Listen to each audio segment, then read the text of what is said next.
We're creating the world's foremost extreme testing, evaluation and training facility, which will comprise of a 43,000 cubic metre testing evaluation pool, which will be 50 metres long, 40 metres wide, down to 50 metres deep, and include currents. And it's really for a cross-sector of markets, whether it's astronaut training, and I'll come on to that in a little bit if I can, all the way through to subsea technologies, looking at the TRL 4 to 6, 4 to 7 of ROVs and autonomous and swarm vessels and facilities, as well as training of ROV and autonomous operators.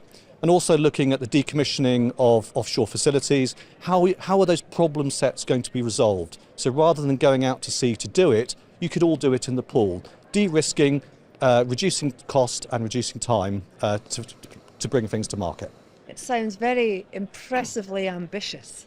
Yes, it is very ambitious, but it's also going to include parabolic flight and a high-G centrifuge. It's all about the human physiology and human training of astronauts, because all astronaut training actually happens underwater before they go to space. So when you're doing an EVA or a spacewalk, for every hour you spend outside the capsule in space, you'll do 7 hours underwater in a neutral buoyancy type training. So there's that one thing with the commercialization of space, as well as subsea technologies, training and education in STEM, will be covering all gambits.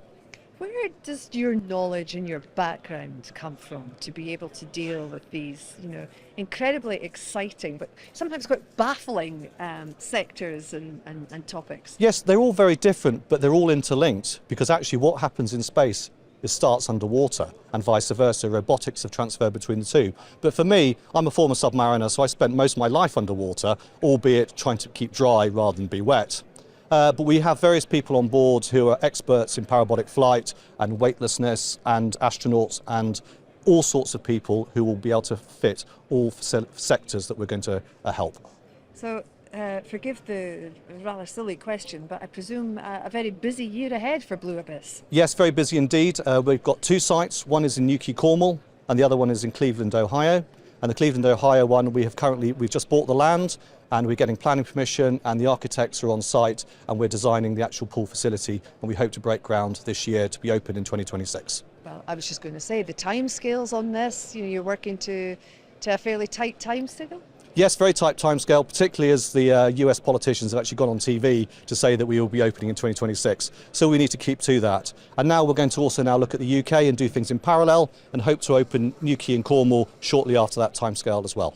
It's just a fascinating, quite wonderful blend of skills, different types of sector skills and knowledge that's coming together to really make something new.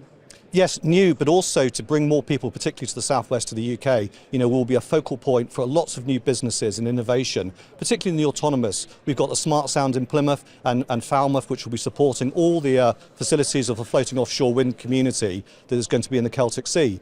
Putting all those 250